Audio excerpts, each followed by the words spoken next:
Okay, folks, long time no see. Just want to share some things regarding the euro dollar. Last week we had the non-farm payroll, and you know typically that's a day that I like to refrain from engaging in. But I'm going to give you some things that added to the uncertainty about that particular day, being last Friday, or February 1st to be specific. I want you to take a look at this section of price action, and obviously it's an intraday segment of price action, but nonetheless it's going to communicate something I believe is helpful to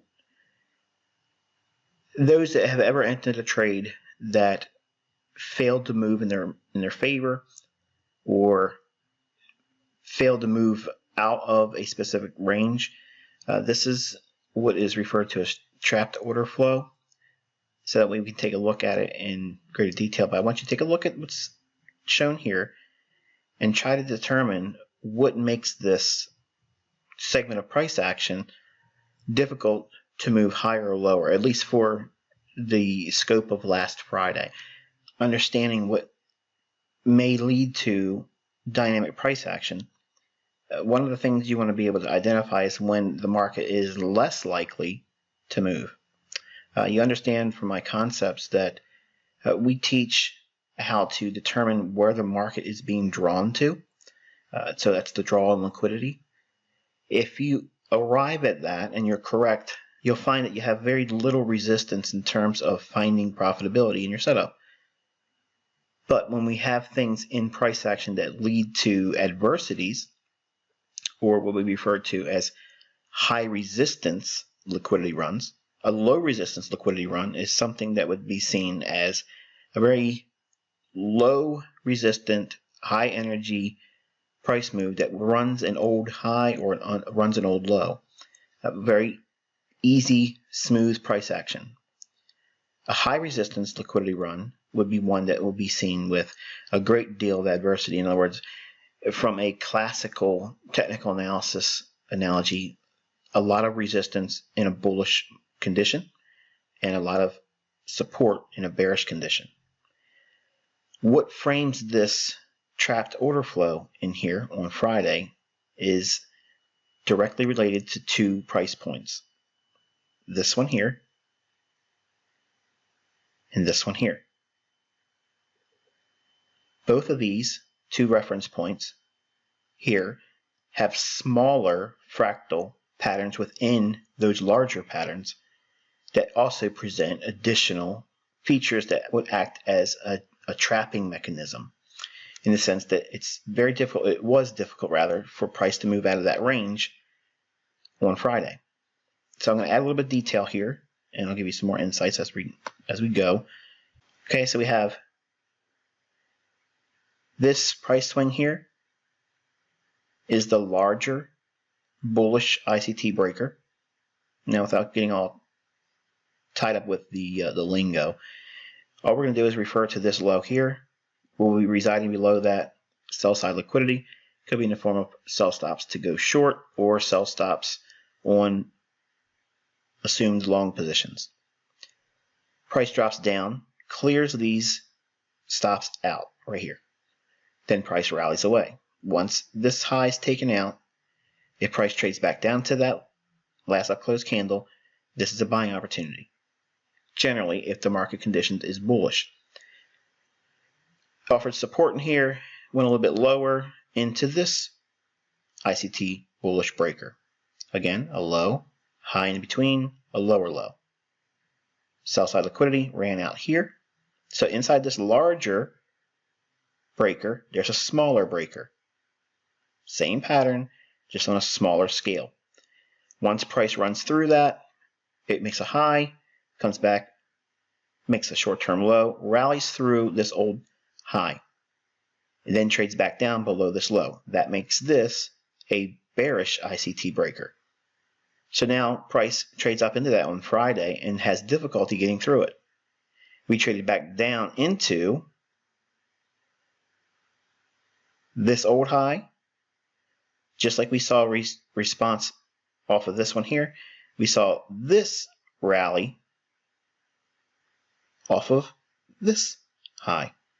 This low to this high down to this low is a bullish breaker as well, because we have liquidity below this low here.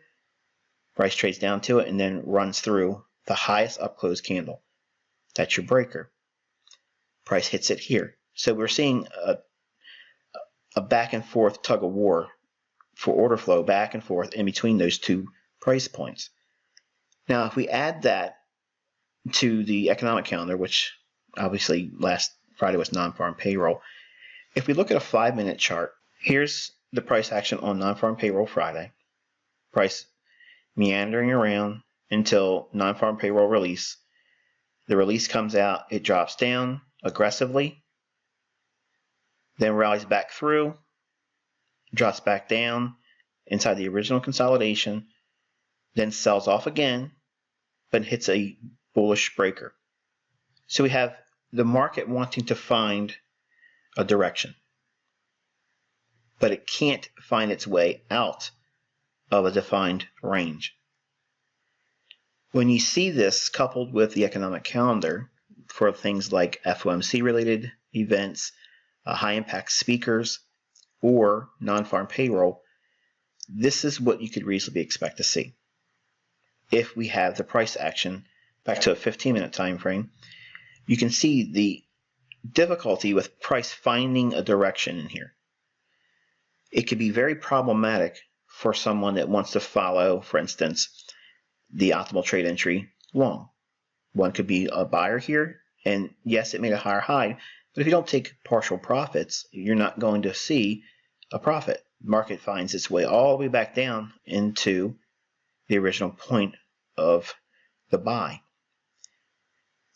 If you're trying to be a seller up here and looking to go short, thinking that this is going to be the downside catalyst on the initial run, yes, it makes a lower low than this here, but if you don't take partials, you get stopped out. So it can be very frustrating back and forth when you're inside of a seek and destroy type of event, and that's what this whole price pattern is here. Every high and low gets taken out subsequently. So you're probably looking at the entry on this particular chart thinking, well, if that's the case, it was so hard, why are you showing a short position? Obviously, I was under the assumption that I would see something in here that would help me frame an entry.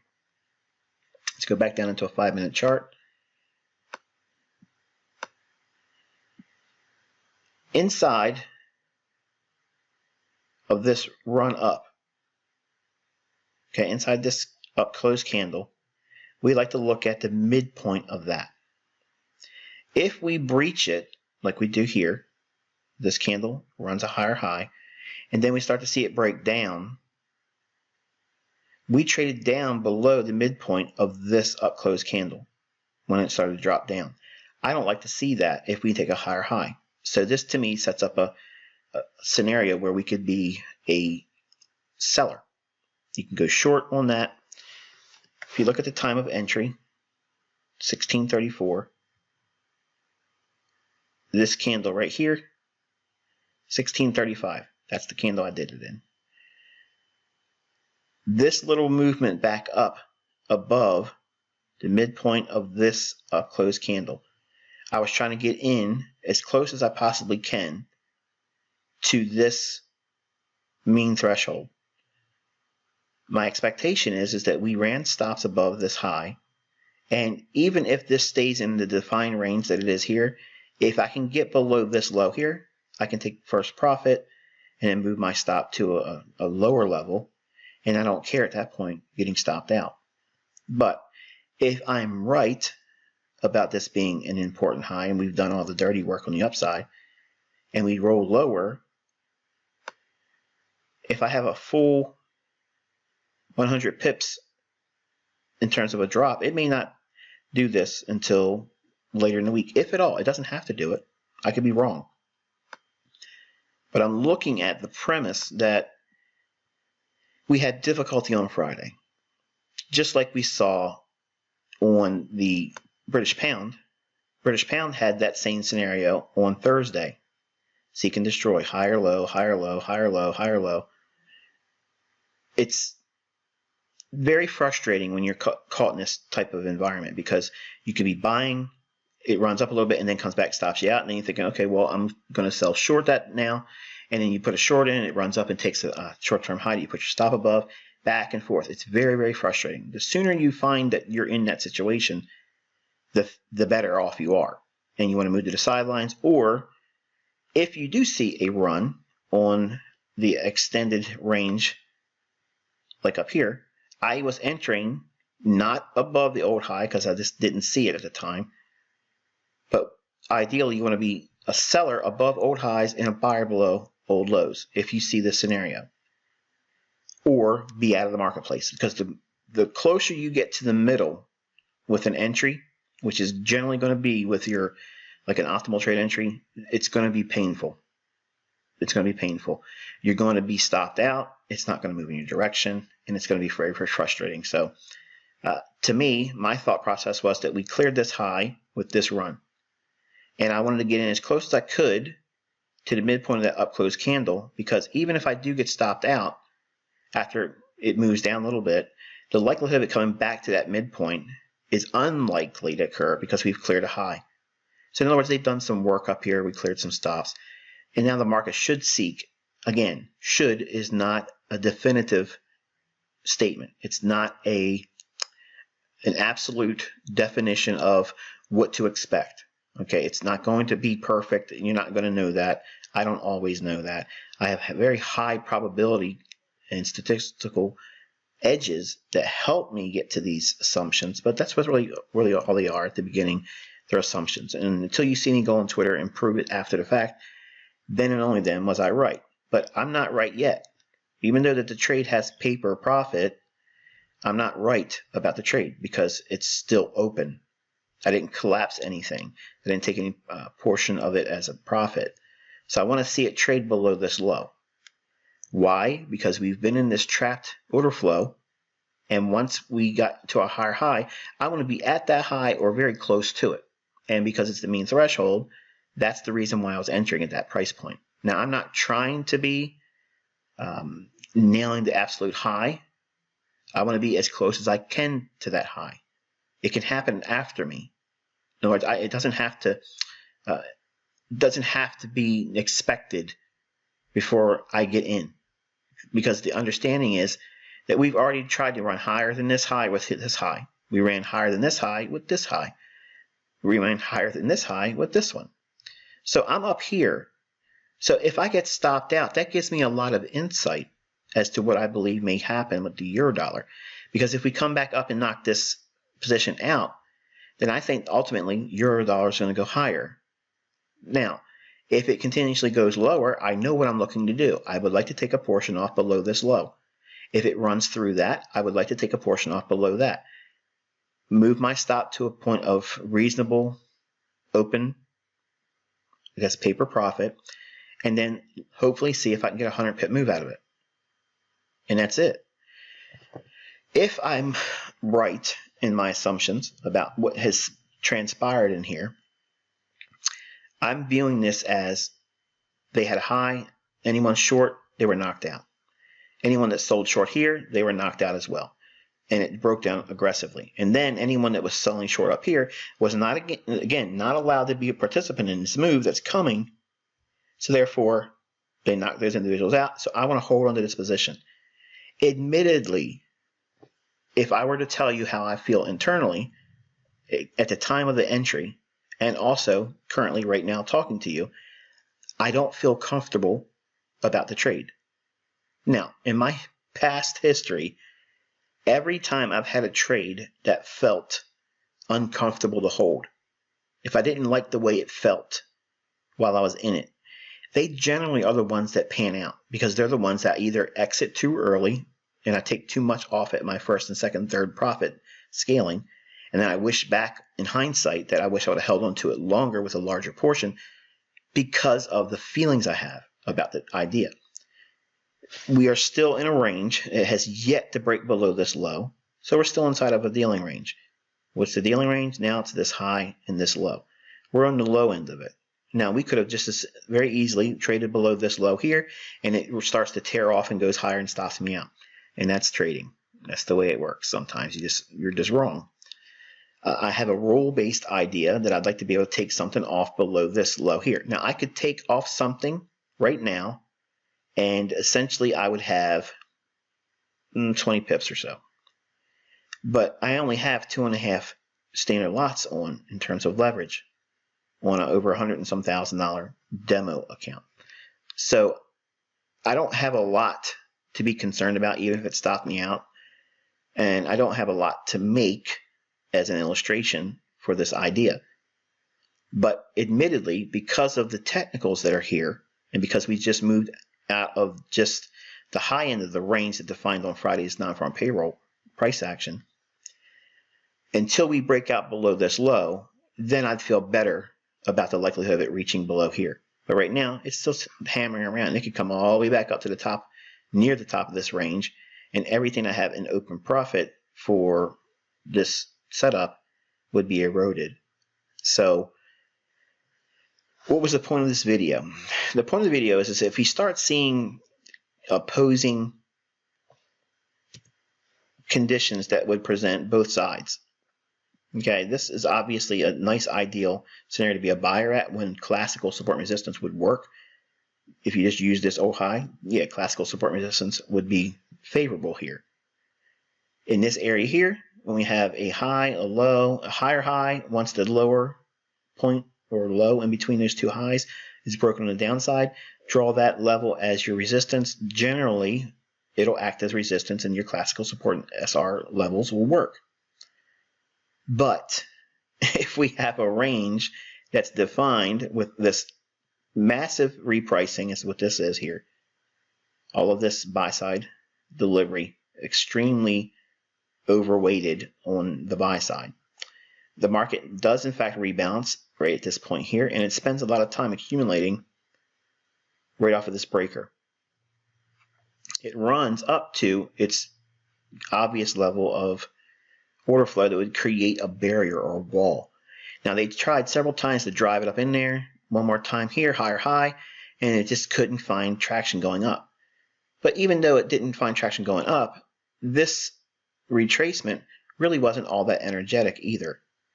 So what I'm doing is I'm using a very, very small position to get attached to this particular pair, because I have a position and it allows me to think about what I would be feeling if I had skin in the race. In other words, if I had money at risk, which I don't on this because it's a demo trade. Everything I teach with is a demo. Now you can have an issue with that and say, well, you have any business teaching me because you're not trading with real money. I'm not here to defend that. I could care less. Okay, I'm teaching conceptually, and if you're a new trader, that's my target audience, because you need to have some kind of foundation, and you don't build a foundation with live funds, because the only thing that's going to do is teach you bad habits and poor thinking. You're going to worry about the money. And I'm teaching the concept of reading price action. If you can respect that going forward and just understand that the conceptual ideas that I teach repeat over and over and over again, that does not translate into money. Now, it could if you do it with a live account and it pans out in your favor. But it also can, and it absolutely will, turn around on you, and you'll do it wrong, and you'll suffer a loss if you try to trade with live money. Nothing that I do in my teachings provides a 100% strike rate. It doesn't happen. I take losses, I lose, sometimes I get it wrong, sometimes I just read it wrong. And I'm not stating that this is going to make you money. I'm stating that this is going to help you avoid times when the market is far less likely to pan out in your favor. And again, it's whenever we see opposing ideas and you're inside of a trapped range right in here, the market can't find its way out. If you go back and look at periods where there's extended consolidation in a market or a specific asset class, chances are you're going to find this scenario. Okay, because there's a good side and a bad side to this. Okay, the bad side is it's very difficult to find moves with a great deal of magnitude that go higher or lower. We have to find our way out of that range first. The good news about this is that there's going to be a large displacement that will occur once we exit this range. Once there has been a buildup of positions, and we don't know for certain if it's the institutional buying or the institutional selling that has the heavier weight. I don't know that. But I know that once we leave this range, we'll have a pretty high odds that we're going to have a sustained price move of several hundred pips. Both, it could be, a move up several hundred pips or a several hundred pip move lower. I don't know at this point, but I'm placing weight on the fact that I want to be on the high end of the range here with the likelihood of it clearing up these relatively equal lows. And that's what this liquidity pool is. And if we run through this and show some kind of energy, I would like to see it below here. But if I'm wrong and it trades all the way up, stops this out, and trades above this liquidity pool, relative equal highs, then I think that this high is going to be taken out, and we'll probably trade, a little bit longer move on the upside. If you look at also euro dollar, we've been in a really sloppy consolidation for months. Since the fall of last year, the euro dollar has basically been sleeping inside of a range of a couple hundred pips. And this movement here, it's highly suspect to just remaining in the range. So to help me get a better feel of what prices initially showing right now for this week, I wanted to carry something from over on non-farm payroll. I wanted to see how we opened up. We didn't really open up too much different from where we closed on Friday. So again, I'm watching to see if we reject this low and then we try to run higher up. It would look really weird in terms of price action, but it can do it. And it would only be beneficial to me if we run these highs, because I think then this high would be taken out and we were just going to continuously press higher on the higher time frame daily range being broken. But for now, as long as we remain below these highs, that obviously would indicate to me that we're probably going to make a run to clear up these equal lows. Now, it can come down, clear these equal lows, rebalance this void, and that would be something to be monitoring and seeing if we make an attempt to run back up. We would like to see it obviously find resistance in here and not try to trade back above here and move lower. But we're not in control of price. We'll just have to see what happens. But I just want to give you guys an opportunity to see what it looks like when I have problems technically, when it's challenging for me. Because I put a tweet out on Twitter last week during Friday and mentioned that euro dollar is between two opposing ideas from my content. This is a bearish breaker. Okay, this is a bearish breaker as well, and that's why I have it directly between both of them. Originally it was this one, but this one is a breaker as well. And I got a question asked, why is this a breaker? Because what stops would it have ran out first? And it's this short-term high right in here. So the high, low, higher high, liquidity was ran out here, and then we broke down through it. So that makes this a breaker. So you can see there's all kinds of layered opposing ideas. So if I'm trading, I want to find a very low resistance liquidity run. That means everything is so heavily weighted in my direction or my idea in the trade setup that it's going to take a real move of significance for me to be wrong and see it fail. The more adversities and things that you have standing in your way with your trade idea, we shouldn't be surprised when we have a trade that stops us out or it fails to move out and just wears us down emotionally and psychologically. We just can't stand anymore. We just close the trade. If you look at the overall market environment, it will look many times similar or similar in many ways like I'm describing here. The market's in consolidation. So if you look at when markets are trading in trading ranges, now you understand we can go back and look at price. You'll see that it's being held between two breakers. And one of those breakers are going to have to give way.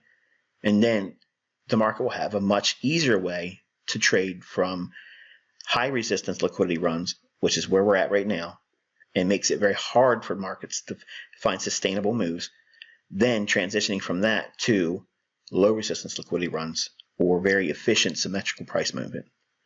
So hopefully you found this insightful. Until I talk to you next time, wish good luck and good trading.